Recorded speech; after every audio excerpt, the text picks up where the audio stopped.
Hi everyone, welcome to IELTS Global Aspirants, your trusted source for IELTS preparation. In today's video, we will learn how to easily solve the matching headings question type. If you're new or returning and haven't yet subscribed, please take a moment to like, share and subscribe. This simple step can help the video reach countless other IELTS candidates. Let's get started. Many IELTS candidates struggle with the matching headings task. There are many different ways to go about solving this.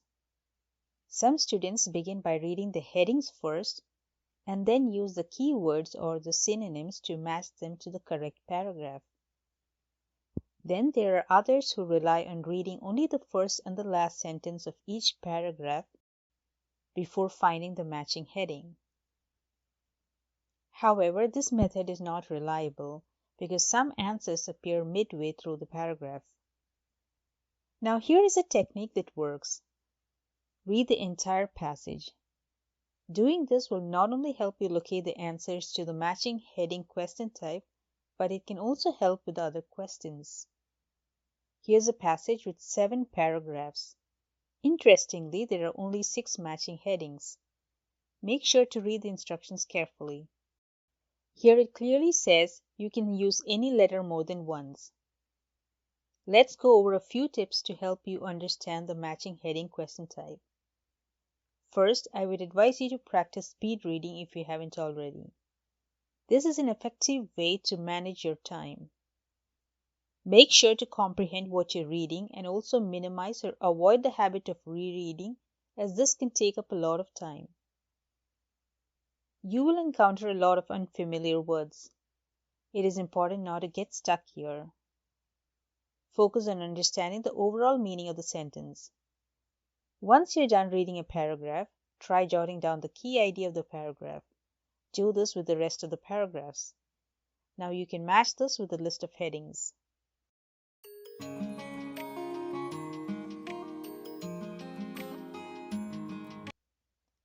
We'll now read the title and the subtitle before going through each of the 7 paragraphs and then jot down the key idea. Do not skip the title and subtitle, as this can give you an overall idea of what the passage is about. The pirates of the ancient Mediterranean. In the 1st and 2nd millennial BCE, pirates sailed around the Mediterranean, attacking ships and avoiding pursuers. Let's read paragraph A. When one mentions pirates, an image springs to most people's minds of a crew of misfits, daredevils and adventurers in command of a tall sailing ship in the Caribbean Sea. Yet from the 1st to the 3rd millennium BCE, thousands of years before these swashbucklers began spreading fear across the Caribbean, pirates prowled the Mediterranean, raiding merchant ships and threatening vital trade routes. However, despite all efforts and the might of various ancient states, piracy could not be stopped. The situation remained unchanged for thousands of years. Only when the pirates directly threatened the interests of ancient Rome did the Roman Republic organize a massive fleet to eliminate piracy. Under the command of the Roman general Pompey, Rome eradicated piracy, transforming the Mediterranean into Mare Nostrum, which means our sea. Now let's read the summary. Though most people conjure up images of Caribbean pirates, piracy existed much earlier in the Mediterranean. The Roman Empire ultimately ended it when it threatened its interests. It is important to limit your summary statement to 1 or 2 sentences. Now let's move on to paragraph B. Although piracy in the Mediterranean is first recorded in ancient Egypt during the reign of Pharaoh Amenhotep III, around 1390 to 1353 BCE, it's reasonable to assume it predated this powerful civilization. This is partly due to the great importance the Mediterranean held at this time, and partly due to its geography.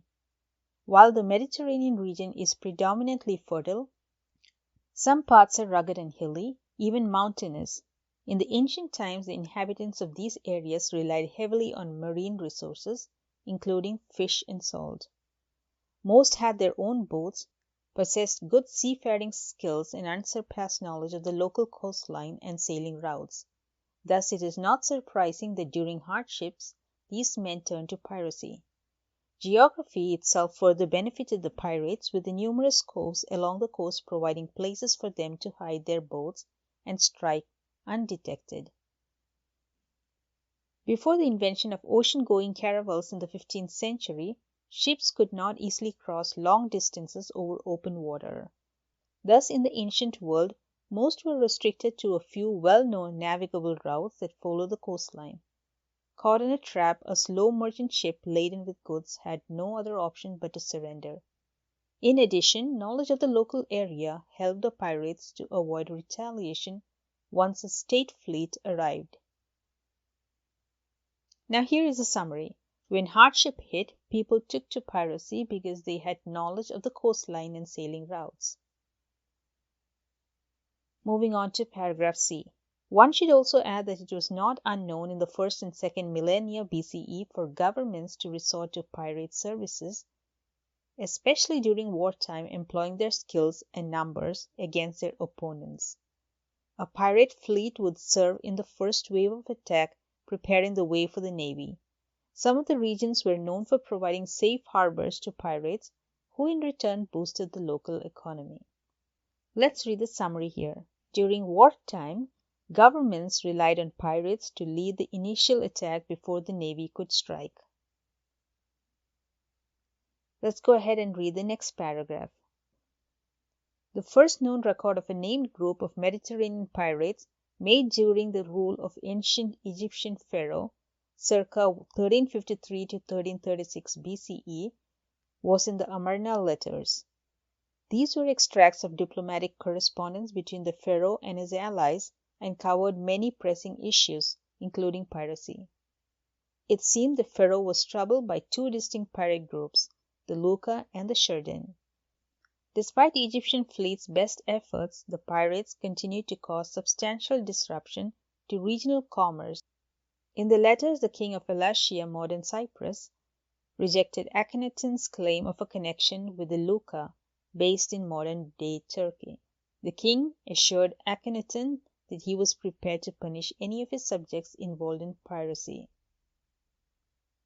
Now let's read the summary. Cyprus rejects connection to distinct pirate groups and assures Egyptian pharaoh that he would punish his people if they took part in any such activities. Now let's read paragraph E. The ancient Greeks' world's experience of piracy was different from that of the Egyptian rulers. While Egypt's power was land-based, the ancient Greeks relied on the Mediterranean in almost all aspects of life, from trade to warfare. Interestingly, in his works The Iliad and the Odyssey, the ancient Greek writer Homer not only condones but praises the lifestyle and actions of pirates. The opinion remained unchanged in the following centuries. The ancient Greek historian Thucydides, for instance, glorified pirates' daring attacks on ships or even cities. For Greeks, piracy was part of everyday life. Even high-ranking members of the state were not beyond engaging in such activities. According to the Greek orator Demosthenes, in 355 BCE, Athenian ambassadors made a detour from the official travel to capture ships sailing from Egypt, taking the wealth found on board for themselves. The Greeks' liberal approach towards piracy does not mean they always tolerated it, but attempts to curtail piracy were hampered by the large number of pirates operating in the Mediterranean. Here is a summary. Though piracy was very common during the Greek era, they also made attempts to reduce it, though they were not successful. Paragraph F. The rising power of ancient Rome required the Roman Republic to deal with piracy in the Mediterranean. While piracy was a serious issue for the Republic, Rome profited greatly from its existence. Pirate raids provided a steady source of slaves essential for Rome's agricultural and mining industries. But this arrangement could work only when the pirates left Roman interests alone. Pirate attacks on grain ships, which were essential to Roman citizens, led to angry voices in the Senate, demanding punishment of the culprits. Rome, however, did nothing, further encouraging piracy. By the 1st century BCE, emboldened pirates kidnapped prominent Roman dignitaries, asking for a large ransom to be paid.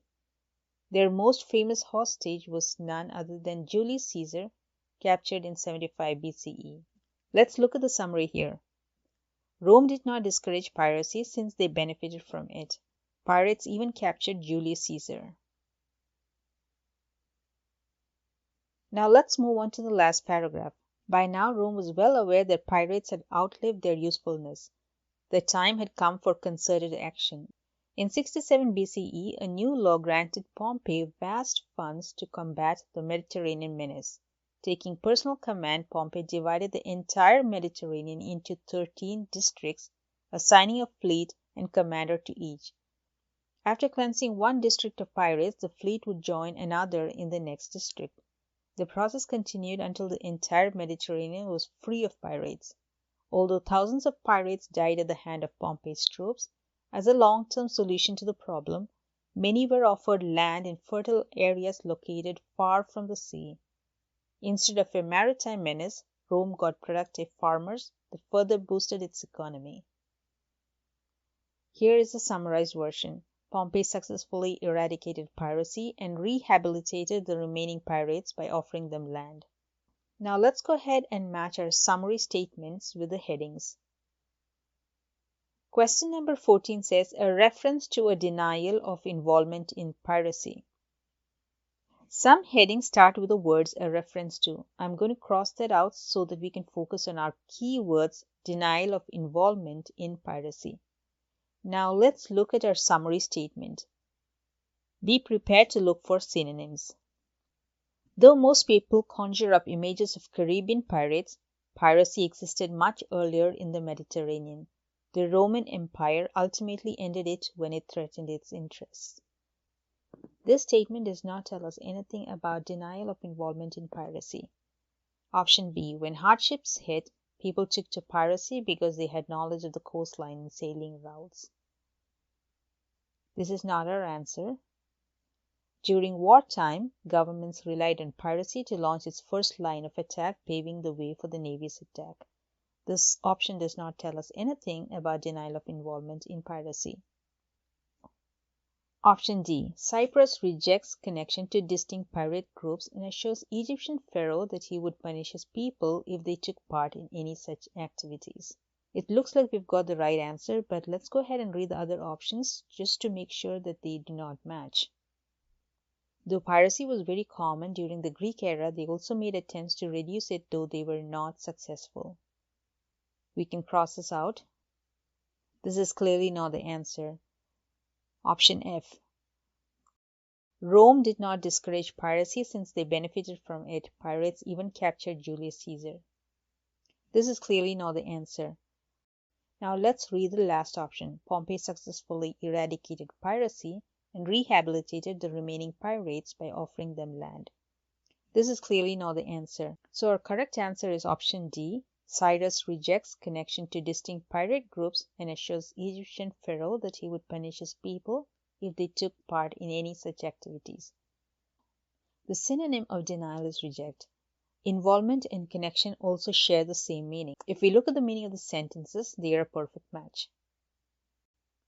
Now let's look at question number 15. Details of how a campaign to eradicate piracy was carried out. I'm not going to read all the options since it would make the video a very long one. The answer to this is option G, and it says Pompey successfully eradicated piracy and rehabilitated the remaining pirates by offering them land. This statement tells us in short how piracy was eliminated. Though the keywords eradicate is a match, we need to check if the meanings match. That's when you know you have the right answer. Now let's look at question number 16. A mention of the circumstances in which states in the ancient world would make use of pirates. The answer to this is option C. During wartime, governments relied on pirates to lead the initial attack before the navy could strike. The synonym of states is government. Make use of is another word for rely. Moving on to heading number 17, a reference to how people today commonly view pirates. The answer to this is option A. Though most people conjure up images of Caribbean pirates, piracy existed much earlier in the Mediterranean. The Roman Empire ultimately ended it when it threatened its interests. Let's move on to heading number 18, an explanation of how some people were encouraged not to return to piracy. Option G is the correct answer. We have now used this option twice. Let's go ahead and read that again. Pompey successfully eradicated piracy and rehabilitated the remaining pirates by offering them land. Rehabilitate in this context means to restore and reintegrate the pirates into mainstream society. Now let's read the last heading, a mention of the need for many sailing vessels to stay relatively close to land. The correct answer is option B. When hardships hit, people took to piracy because they had knowledge of the coastline and sailing routes.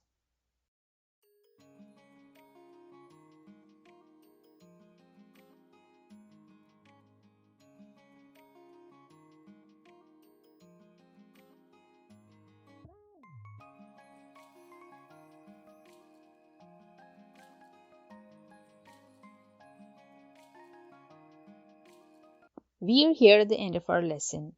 I hope you found this video helpful. It does take a lot of time and effort to put together a video. It would be encouraging if you could show your appreciation by liking, sharing, and subscribing. Feel free to share your thoughts in the comment section. My Facebook page, IELTS Global Aspirants, is a great place to connect, learn, and improvise. For online classes, mock speaking tests, and essay evaluation services, feel free to connect. I will see you all soon with another video.